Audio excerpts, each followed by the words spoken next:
কি রাজীব, কেমন আছো? এই তো আলহামদুলিল্লাহ। দিনকাল ভালো যায় তোমার? যাই আল্লাহ যেরকম রাখছে তেমন আলহামদুলিল্লাহ বলতে হয়। তো সাইপ্রাসে কতদিন ধরে? 9 মাস রানিং। মাশাল্লাহ, ভালো। স্যালারি কেমন? স্যালারি মোটামুটি আলহামদুলিল্লাহ। মানে সরকারি যে ন্যূনতম যে স্যালারিটা দেয়? ওটা আসলে সব কোম্পানিতে দেয় না, আসলে কাজের অভিজ্ঞতা অনুযায়ী স্যালারি দেয়। আসলে আপনার দক্ষতা যেমন হবে আপনার স্যালারি তেমন হবে। না ঠিক আছে, এখন আপনার দক্ষতা কেমন? আপনি আমার তো নয় দক্ষতা, মাস 9 মাস হয়েছে আমি আসছেন। দেশে দেশে বসে কোনো কাজ বাজ করি নাই, এই দেশে হ্যাঁ। আসার পরে কাজ করতেছি মোটামুটি আলহামদুলিল্লাহ। স্যালারিও আলহামদুলিল্লাহ মোটামুটি ভালো। ঠিক আছে। এখন যারা ভিডিওটি দেখবে তাদের উদ্দেশ্যে বলো, অনেকেই তো বলে যে সাইপ্রাসে শুধু টাকা আর টাকা।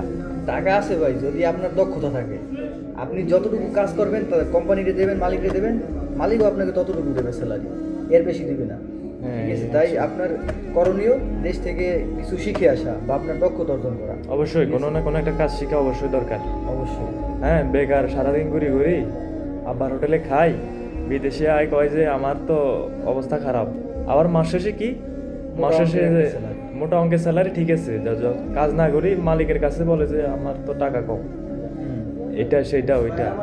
এই কারণে দক্ষতা অর্জন করে আসা উচিত।